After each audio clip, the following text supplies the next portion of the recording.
ಶಿವಾಯ. ನಮ್ಮಮ್ಮ ಹತ್ರ ಯಾವಾಗೂ ಒಂದು ಚಾಲೆಂಜ್ ಆಗ್ತಾ ಇದ್ದೆ, ನಮ್ಮ ಶಶಿಕುಮಾರ್ಗೂ ಹೇಳ್ತಾನೆ ಇದ್ದೆ, ಎಲ್ಲರಿಗೂ ಹೇಳಿ, ನಮ್ಮ ಚಾಚಾಗೂ ಹೇಳಿದ್ದೀನಿ, ನಮ್ಮ ಊರನ್ನ ಫಾರಿನ್ ಮಾಡೋಕ್ಕಾಗಲ್ವಾ? ಇವಾಗ ಎಲೆಕ್ಷನ್ ಬರ್ತಾಯಿದೆ, ಅದಕ್ಕೋಸ್ಕರ ನಾನು ಕೇಳ್ತಾ ಇರೋದು. ಅದು ಯಾರನ್ನ ನಿಂತ್ಕೊಳ್ಳಿ, ಯಾರನ್ನ ಗೆಲ್ಲಿ, ಅವು ನಮಗೆ ಬೇಕಾಗಿಲ್ಲ. ನಮ್ಮೂರನ್ನ ಫಾರಿನ್ ಮಾಡೋಕ್ಕಾಗುತ್ತಾ? Zero plastic, neat and clean roads. And ಇನ್ನೂ ಒಂದು, ನಮ್ಮೂರಲ್ಲಿ ಒಂದು ಆಟನೇ ಮರ್ತೋಗ್ಬಿಟ್ಟವ್ರೆ ಆವತ್ತಿನಲ್ಲಿ. ಫುಟ್ಬಾಲ್ಗೆ ಲೆಗೆಸಿ ಇದೆ ಆವತ್ತಿಗೆ, ಅಂದರೆ ಫುಟ್ಬಾಲ್ಗೂ ಆವತ್ತಿಗೂ ದೊಡ್ಡ ಹಿಸ್ಟ್ರಿನೇ ಇದೆ, ಚರಿತ್ರೆನೇ ಇದೆ. ಅದರಲ್ಲಿ ಆಟಗಾರರು ಒಬ್ಬರನ್ನ ಆಟ ನಾನು ಇವತ್ತು ನನ್ನ ಕಣ್ಣು ಮುಂದೆನೇ ಇದೆ.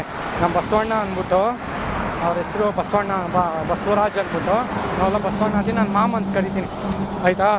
ಅವ್ರ ಆಟ ನನ್ನ ಕಣ್ಣು ಮುಂದೆನೇ ಇದೆ. ನಮ್ಮೂರಲ್ಲಿ ಒಂದು ಫುಟ್ಬಾಲ್ ಗ್ರೌಂಡ್ ಇಲ್ಲ ಇವಾಗ, ಒಂದು ಟೈಮಲ್ಲಿ ಇತ್ತು, ಇವಾಗಿಲ್ಲ, ಆಯಿತಾ? ಅದೆಲ್ಲ ಬೇಕಾಗಿಲ್ಲ. ನಮ್ಮೂರು ಫಾರಿನ್ ಮಾಡೋಕ್ಕಾಗುತ್ತಾ? ನನಗೆಲ್ಲ ಚಾನ್ಸ್ ಸಿಕ್ಕರೆ ನಾನು ಮಾಡೇ ಮಾಡ್ತೀನಪ್ಪ ನಮ್ಮೂರು ಫಾರಿನ್. ಓಂ ನಮಃ ಶಿವಾಯ.